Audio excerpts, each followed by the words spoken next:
Well, Jacob Zuma is now one of over 160,000 registered prisoners in South Africa. The former president woke up in a cell this morning as he starts his 15-month prison term. Our reporter, Aviwe Mtila, is outside the Estcourt Correctional Centre where Zuma is serving his time. He is live with us now. Aviwe, thank you for your sterling work last night. I don't know what time you got to bed. It must have been around 4 a.m.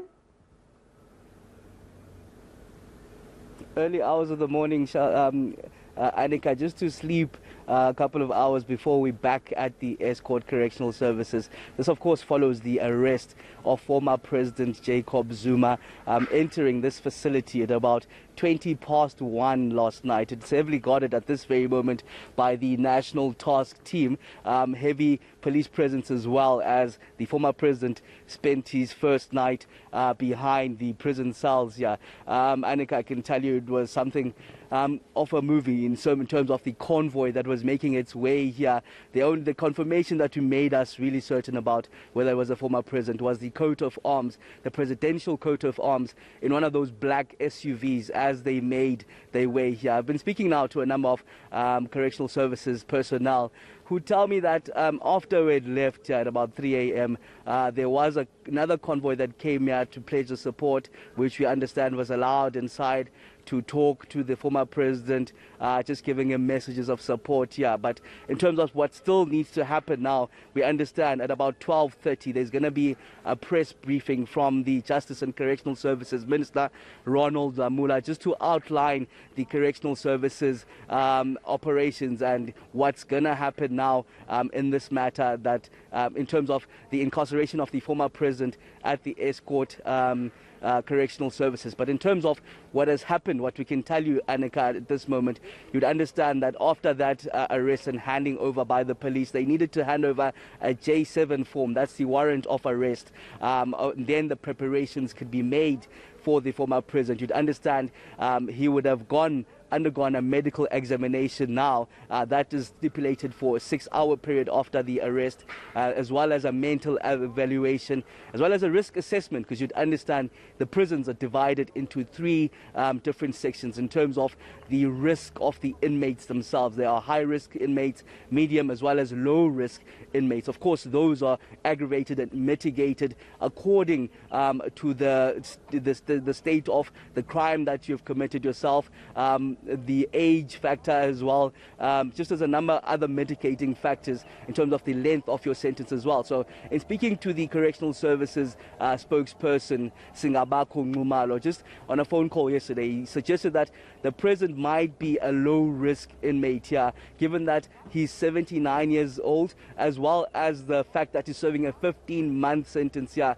So you'd expect him to be among the low-risk inmates who don't stay with the younger inmates from the 20s and 30s and 40-year-olds, just to avoid what may occur behind bars. But of course, all of those issues will be ironed out, I'm assuming, by the Justice Minister in that briefing that we'll bring to you live at eNCA at 12:30.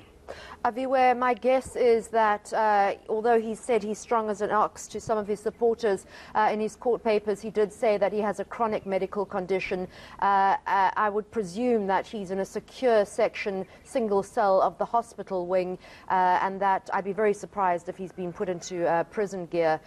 He's probably got some creature comforts. There must have been much negotiation last night, because it was touch and go, and he was due to be incarcerated at Westville.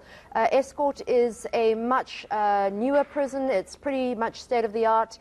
Tell me what led up to the moments from when he left Nkandla and went to Estcourt. What was actually going on between that time when you saw the convoy leave? How did you actually know that he was coming to Estcourt? It's a state-of-the-art facility with a medical wing as well. So those would be one of the reasons, Annika, that the former president, would be incarcerated here to spend his prison sentence. There was a bit of confusion, Annika, as we'd understand that court order from Justice Kapembe stipulated Westville, a letter written to the head of the Westville Correctional Center, stipulating that he should be incarcerated there. So there was a bit of confusion last night. Ourselves, we were stationed outside the Westville prison for the majority of the day, where even the area commissioner was having meetings after meetings, not engaging with media at that time, but only to find out just after 11 o'clock with close sources and team effort from the newsroom as a whole that detailed that, in fact, that convoy that we saw leave Nkandla there, where my colleague Siphamandla Goge was actually headed for the Estcourt Correctional Services, and then that's when we had to rush here. I'll tell you a bit about the Estcourt Correctional Services. It's a fairly new state-of-the-art center, we understand, officially opened in 2019. It caters for about 512 inmates. You'd understand the former prison now being part of those inmates. It has a medical wing, so the medical needs of the former prison, you'd expect that they will be taken care for, but we'll have more pointed questions in terms of how his stay will be at the Estcourt Correctional Service when that briefing with the Justice Minister, Ronald Amula, takes place at 12:30.